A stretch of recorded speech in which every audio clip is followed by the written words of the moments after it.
Hey, it's another video of me basically taking the unboxing videos and having a little bit more time to review these guys and get a little bit better than just the first impressions, and of course cut down on the time quite a bit here. First up, actually, well, I'll go ahead and cover these first. But they were not the first knife that I ended up getting on this list, but that's perfectly fine. These are the Vosteed Morgan knives here. We of course have the K-tip chef's knife, and then well, this is I think they called it a paring knife, but this is like a 5-inch blade, so I would come maybe a petty knife. I don't know. But yeah, this is a Yue Dong design. Looks like maybe Johnny wasn't involved in these guys like he was with the Stallion series, which is another series of knives. Anyway, these guys were crazy affordable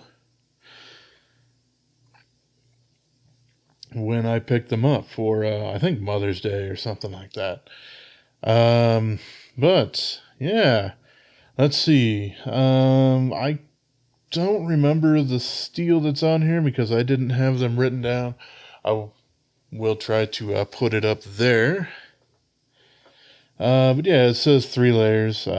We essentially have some sort of okay core steel there, and then we have the rest of it up top there, and a little kind of a ripple pattern. I suppose it's kind of designed a little bit to look like the hamon that you would see on some, Japanese samurai swords with the clay differential temper or something like that. And of course, they've done it for some really high-end Japanese knives, kitchen knives and stuff like that. However, they're not going to be built like this. Generally, they're chisel ground on one side. These are double bevel, like a normal knife would be. These have G10 handles on them, and then we have that kind of steel pommel on the back side of it there. These things are okay, especially for the price, but at least with the chef's knife, it's not exactly my favorite here. The way that I would end up grabbing it with a pinch grip, actually the area right there is kind of digging into my finger, where I would expect that to be a little bit more rounded or cut out or something like that. So that's not exactly my absolute favorite part of it. And also with the G10 kind of extending up and being a little sharp there. The pinch grip isn't incredibly comfortable for me, unfortunately. The blade is okay. They're quite sharp, as pretty much all Vosteeds I've gotten out of the box are immensely sharp. Well under 200 grams on the best tester, with of course my particular flavor of doing it, which is fairly close to how they actually mention it in the manual of go fairly slow at that. If you have the one that I do with that's 5-gram increments, make sure that you can kind of see every single one of those count up. Don't just push it through super quick. And yeah, all of those guys end up that way. And this guy being more of a petty knife, I would definitely see that. This handle is too thick for it to be very comfortable to use in a paring grip. And I have fairly large hands, so if you have, normal to smaller size hands, trying to use this in a paring grip while you're, actually trying to feed anything into it, it's just not really going to work. However, as a utility knife, it's pretty darn good. You want to slice up some tomatoes or something like that. If you got some burgers or something like that, hey, grilling season's upon us as I'm recording this at the beginning of June. This would be, probably a fantastic knife to keep out by the grill or something like that. Heck, both of these things would probably be great. And they do come with blade guards that actually fit them quite nice. I think maybe the velvet inside might be just a little bit much, and it might get kind of funky or gross over time. which is why a lot of other companies like Messermeister don't end up doing that for them, and they work out just fine. But I suppose these can protect a little bit more from uh, scratches or something like that.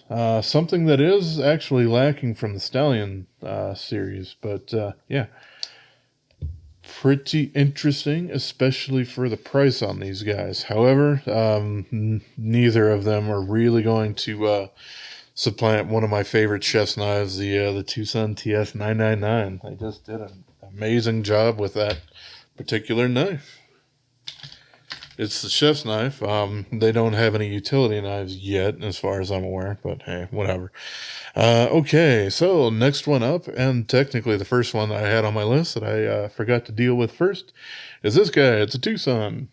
This is a tepe design. We have a very, very coarse textured micarta going on this one. It's a button lock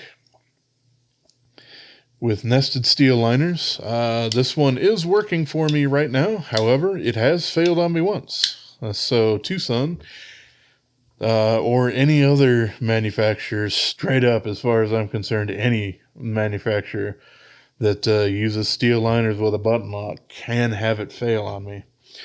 But yes, this is the TS399, and mine is number 62. It's like I got a little bit of schmutz on the blade there. Yep, D2 blade on this guy here, and y'all might think this looks very, very familiar, and well, it's because it is. This is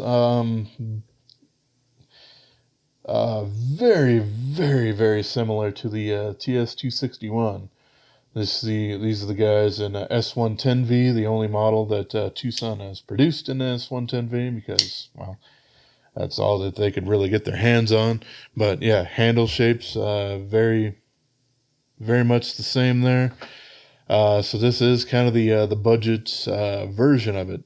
They are slightly different. The sharpening choil is a little bit different between those two, with that heel not being quite as aggressive on this guy, which has actually caught me up on when I was trying to wipe the blade off on my pants, and ended up accidentally making me stab myself.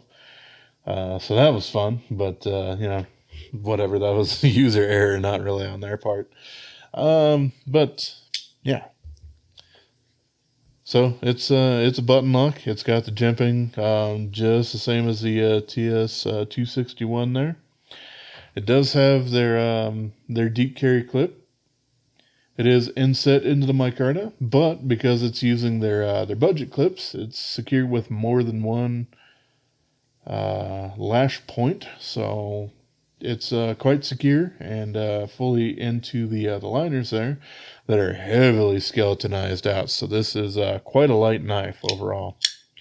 And unless you're like me and have problems with any button locks with steel liners, then you can go ahead and pick this guy up if you don't already have the fantastic TS261, which is out of production, and probably most of that is due to them only really getting a small portion of S110V.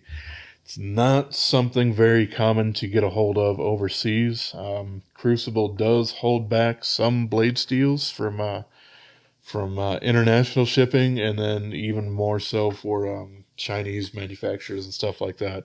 It's why you don't see S45VN on anything, because China can't get a hold of it, which is why they still use S35VN for most things. Spyderco uses it a little bit, but they also still have gigantic stocks of S30V, and of course Spy 27, which is pretty darn close to S30V. But yeah, there's a couple of things they've done in S45, some paramilitary 2s and stuff like that. So they have it, but and of course Chris Reeve knives, which will have that on the new Sebenza 31s and Menandis and stuff like that. But yeah, Not really so much overseas. And then they were holding back MagnaCut. It looks like at Blade Show that is just kind of going on as well. That might not be the case. And MagnaCut is flowing everywhere as it's stupendously popular. And well, it seems like they're kind of able to keep up with some demand on there.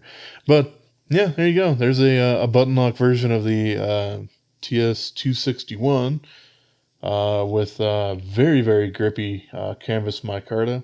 I do like the micarta on this. It does have a little bit of that kind of rag feeling. Around the edges, I did kind of clean it up just a little bit. It would have cleaned up fine if I'd actually put in the time to get more hand oils and stuff like that in there, but I didn't. And hey, we actually have a matching micarta backspacer instead of a G10 backspacer like they usually do. So there we go. There's the TS399 for those of you who might like that. Next up, we have another Vosteed, but this time a folder. And this is very interesting. Of course, at the time that I'm recording this, pretty much everyone and their mother already has an opinion on it. But this is the Vosteed Grind, and I'll just use the thumb stud for it. Yes, this is a Scandi Grind knife, and it was the first one that Vosteed incorporated their Crossbar Lock. It's fairly similar to the Kizer clutch lock is what they call theirs. It's got a lot of the same ideas, but it's changed up a bit. What I do like about this thing, though, is that it's using 154 cm, which is a nice premium, but not quite powder metallurgy steel there. Some people, can complain that this was, an almost Scandi or a Scandi Vex or whatever because it had a micro bevel on there.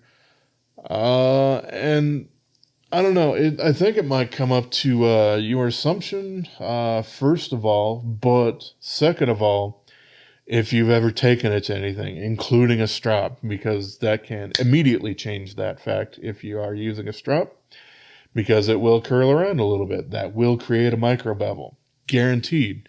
So if anybody has, tried to touch up their knife, well, immediately they've probably ruined that true Scandi grind for it. So, I don't, for those people who are super critical over essentially a micro bevel that might or might not have been on their particular model, as near as makes no difference to anybody. No, it's a Scandi grind. So there we go. These things are incredibly sharp out of the box, like ridiculously sharp. And that's because they come essentially right down to zero from that starting point, as Scandi grinds kind of do. This thing is fantastic and phenomenal if you're doing some like woodworking tasks, carving. I suppose you can do feather sticking and stuff like that. Ends up working out all right, as long as you're used to actually using a Scandi grind for that instead of like Scandi Vex or something like that. Micarta handles, this one in particular is green, but I think they also did black and natural or whatever. Something I will say about their crossbar locks is their springs are very strong compared to the competition. It is adjustable like the Kizer clutch lock, but there's only 3 positions rather than the Kizer's 5. It comes in the middle, and it makes it very difficult to actually pull back on the crossbar lock. Much stiffer than anything that Benchmade or pretty much almost any other crossbar lock maker does. But adjusting it to the loose side of it works out super great. I like that quite a bit. But I suppose as time moves on and years, blah, whatever, and you do feel like that is getting a little bit too loose, well, you can move it up. And that will kind of put more tension on those springs for you. So that's great. Pocket clip, just like all the other ones that they do. Deep carry ends up working out all right. Might be a little bit difficult to start it kind of slipping into some thicker material, but it's basically the same that they have on pretty much all the others. You can swap the pocket clip over to the left side, which is great for ambidextrous carry. For whatever reason, they don't have a lockout plate or whatever on these that they do on like the Raccoon, but that's perfectly fine. I really do like this knife. It's a lot of fun. And yeah, let's go over some specs and everything. 3mm blade stock, very, very industry standard, which is good. 3.71 ounces or 105 grams, and that's for a 3.22 inch blade from those handle scales to the tip there. That's 81.8 millimeters. 0.49 inches thick there. We do have a little bit of contouring going on with the handle scales there, but luckily they haven't done anything stupid like make these proud steel liners to give you more of an illusion of contoured handles, which just ends up being uncomfortable. Yeah, it's a nice Scandi grind. That's 12.5 millimeters thick for that. And yeah, really happy that they ended up using 154 cm for the blade steel on this guy here. Ends up working out quite well. These things were quite affordable. Got mine for $67. Yeah, I do like it. However, it is one of those things where it's not going to act or feel a lot like your standard dual bevel with the secondary grind on it or something like that. This thing will absolutely destroy and go through a whole bunch of cardboard, but it will feel a lot different going through some different materials. Might make it a little bit easier to accidentally kind of go out of true one way or the other or something like that. And I do kind of wish that I had just a little bit more access to that fuller there, just for opening it. Like, so I could kind of get in there with my index finger, but it's for the most part covered up. So it's mostly there for aesthetics when the blade is open, and to help out a little bit with the balance there being right at that finger choil. It's a really, really interesting knife, and one of a very few folding Scandi grind knives. Like the Cold Steel Fenwolf is another one that comes to mind.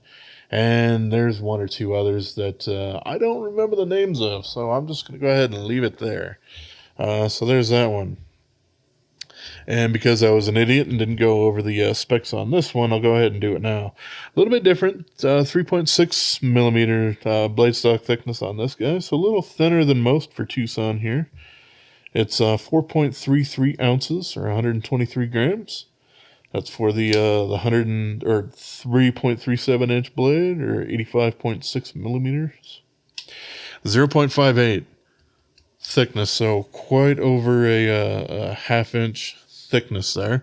Of course, that is contoured, but still quite a bit thicker than the steel frame lock or the titanium frame lock with this 110V on it. So yeah, there we go with that. Let's see. The next knife that I got, I don't have anymore. It was the Kizer Clarivoyance, which is a pretty interesting knife from Munko Designs. I really, really did like it. It had like a really crazy nice belly to the blade of it, but it was titanium and carbon fiber button lock, and I couldn't tell, but got it, and it's steel liners. And that was disappointing because I thought it was just going to be titanium with some carbon fiber inlays or something like that, that I wouldn't have problems with the button lock. But I also had problems with the button lock failing on me, like immediately, just from doing turn the knife over on this nice squishy surface and went dink, boom, and it failed several times. So It was one of the very, very few knives that, well, it was the first one that I basically returned to White Mountain Knives. It's like, you know what? I got it in hand, played around with it. I don't like it. It's basically brand new. There you go. Didn't cut anything with it or whatnot. I do have the unboxing for it, but like I said, I don't have the knife anymore. So there we go. Moving on. I did, at that same time, get another Kizer knife in, and this one's pretty cool. This is the Sheepdog XL titanium frame lock. Kerchunk, there we go. This one does have a lovely removable flipper tab. I have removed it, but it does come with it attached at the time there. So you can deploy it out there. And I like this thing quite a bit. However, and I'm probably going to get some flack or whatever. People might think I'm crazy. I already have a Kizer Sheepdog XL. This is the Micarta liner lock version of it in 154 cm steel. And I like it more. It's heavier. It's thicker. The thickness actually really does help with me with the handle feel on it. This guy is thin. That works well in the pocket. But for me, I feel like I'm missing a little substance for me to actually get my hands around, whereas this one's much more comfortable. Something that I've toyed around with doing, because they should be compatible, is swapping the S35 VN blade over to the Micarta handle here. That way I have kind of the best of both worlds. And that'd be pretty darn sweet. I haven't really done it yet. But yeah, there you go. The action on both of these guys are fantastic, because the blades are quite, weighty and all that sort of stuff. Action on this guy is great. The build quality is also great on it. The pocket clip works out quite well. It's a little bit easier to get into the pocket than the Micarta clip is. I will give it that. We have, of course, nice lock bar clearance there, or lock bar access, I should say. And just some gold accents and stuff like that. There's a whole bunch of stuff that's just really, really fantastic about this knife. I think I've just gotten a little bit more used to having a little bit thicker handle on it, like this guy here. So, of course, everyone's going to have their different preferences and stuff like that. And this one is technically going to be a little bit more premium with the blade steel and, of course, with the handle materials and stuff like that. But still, between the essentially $90 to $99 for the Micarta version, as opposed to $170 for the titanium one, I think you're getting 95% and maybe a little bit more if you got some larger hands going with the Micarta one. But all right, let's go ahead and do some measurements here. 3.2 millimeter blade stock thickness there. We got 7.59 ounces, which is fairly heavy. This one's going to be a little bit more. It's 215 grams. That's, of course, for a 3.92 inch blade, or 99.7 millimeters. Just under, 10 centimeters or 100 millimeters. 0.47 for the blade, for the handle thickness there, so under half an inch. Thinner than a Spyderco PM2. That's 12 millimeters thick, and it is nice that they have incorporated that removable flipper tab there. I just ended up putting it back in the box in case I want to restore that functionality at some point. But otherwise, the blades are identical. They have the same blade stock thickness, all that sort of stuff. Yeah, what can I say? It's Sheepdog XL in titanium. It's a good one. All right, last folder I have here, and this one's going to be a little funky. This is the Allvin R8328. And yeah, here we go. Allvin has impressed me with a couple of knives. However, both of them were titanium frame locks, and this is not that. This is black and blue G10 for the handle on it. It says a liner lock here, with not much in the way of lock bar access, unfortunately. That would be something that would be nice. The action on this guy is actually quite nice. It's a wiggle shut, as we can see from some of their other models. This is using that same VG10 core Damascus in the older version of it, where it's not fully sandwiched over the top. It's pattern welded that way. Still, whoever they're sourcing this VG10 or doing the heat treat for it, they're doing a great job. This stuff is still does have a bit of difficulty in the whole sharpening for it. You know, it's actually done to quite a hard degree. This thing is a hollow ground knife, even though it's kind of a saber grind there. So it does come down quite thin. Plunge grind sucks. So, you know, there's definitely that. That's an unfortunate thing. But there's quite a bit to actually like about this guy. But for like $15 to $20 more, you can get the knife. I think the 8318 that I had taken a look at much earlier on the channel. That's basically all of this, but much thinner because it's a titanium frame lock, using essentially that same VG10 core Damascus. But yeah, let's go over some specs in case someone's actually interested. 3.2 millimeter blade stock thickness, 3.69 ounces, or 104.5 grams. And that is for a 3.48 inch blade, or 88.2 millimeters. So not quite ounce an inch, but it's getting kind of there. They might have been able to just get that if they wanted to do some skeletonization on the steel liners there or something like that. It might also probably require them to have those liners inset to mill out some of the G10 to actually get it to 3.48 ounces or whatever. But, you know, that also would have jacked the price up a bit on there. And let's see, for the thickness, 0.57, so a little thick, over half an inch, 14.5 millimeter blade stock thickness on there.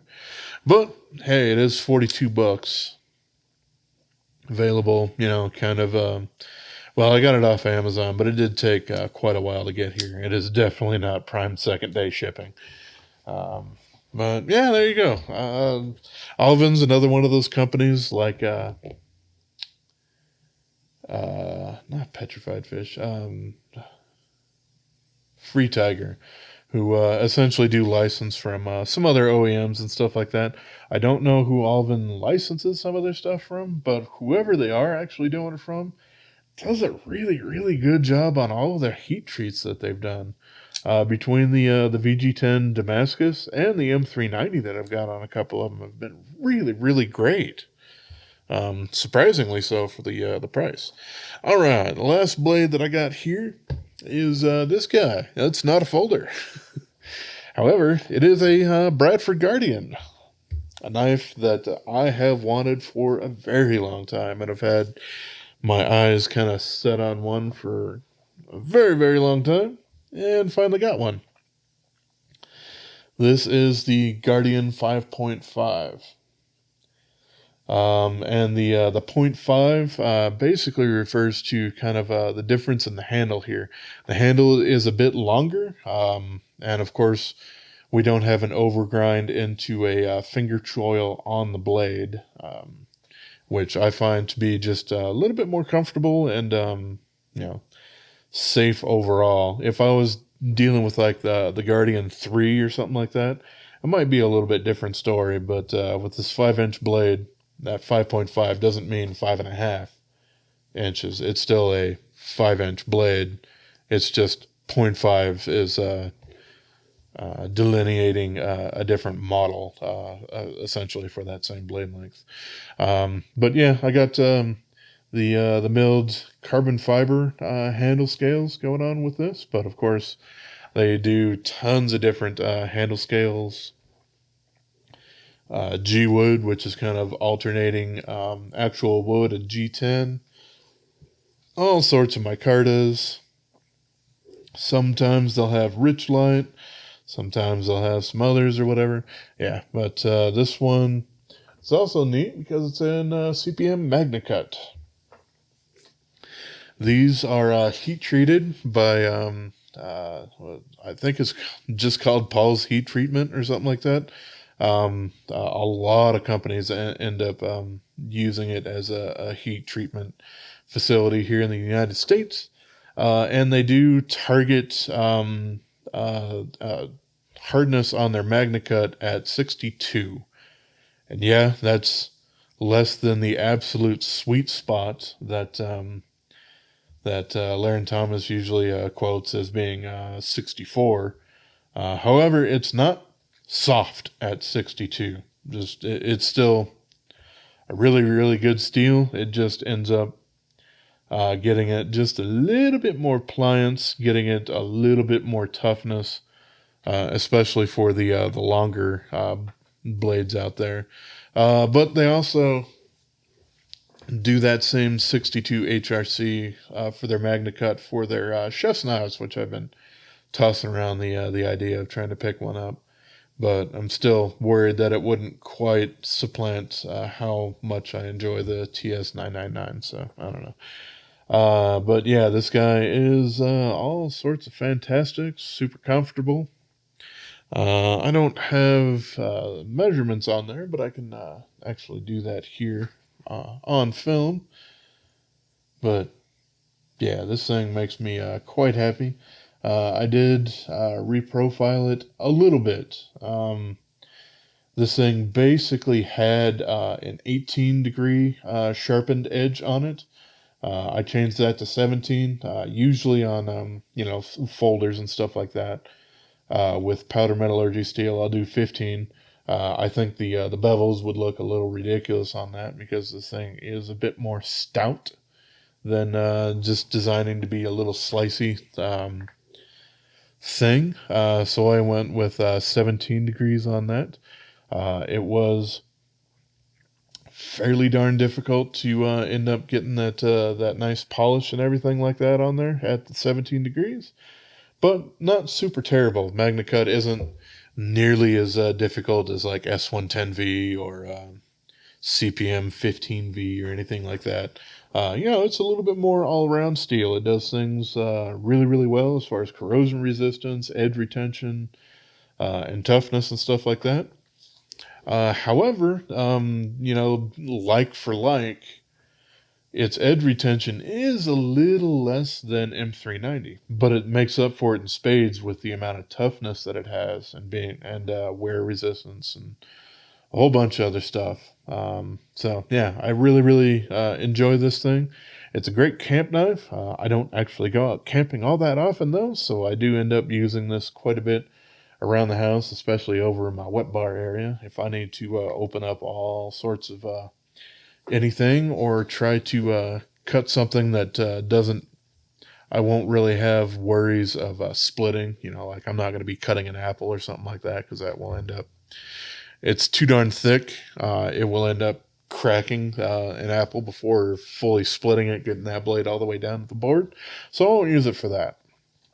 But leather sheath, they do a pretty good job with. I don't remember exactly who they outsource these to, but these are also, of course, made in America. Nice folded over sort of thing. So you're going to basically dangle that off of your belt. You don't really have a whole lot of other options. However, you can opt or purchase separately a Kydex sheath that you have a whole bunch of different mounting options for. And on the inside here, let's see, you can pull that out. We have a little plastic insert there. And it's kind of there for protecting things and making sure that that point of the blade doesn't, reach up and snag on something that it shouldn't. Just, helps a little bit with retention and all that, and ends up working out great. This thing is great. I love having the swell at the back there. Makes it really, really easy to pull out, and it's already kind of locked in place. And with that swell as well, you don't really have too many issues if you do really want to get a nice swing on it. This isn't going to be a chopper necessarily, but if you do need to hack at something, this thing is definitely able to do that, and yeah, will not have any problems with it. Really do appreciate finally having one of these guys. It's quite affordable for what you actually get. But alrighty, yep, that's everything that I wanted to talk about here. We got the Bradford Guardian 5.5. We got the Kizer Sheepdog XL and titanium and S35 VN. We got the Vosteed Grind. We had these Vosteed Morgan chefs and petty knife, which I wasn't super thrilled with overall. And we got the TS399, which is kind of the button lock budget version of the frame lock TS261 here. Oh, and that Allvin guy with the VG10 core Damascus for like $40. So yeah, a decent selection, a little bit better than last week. Yeah, that's basically it. I don't think there's anything else really that I need to cover there. So, alrighty. As always, I appreciate y'all for watching, and have yourself a wonderful rest of your day, yo. Subscribe.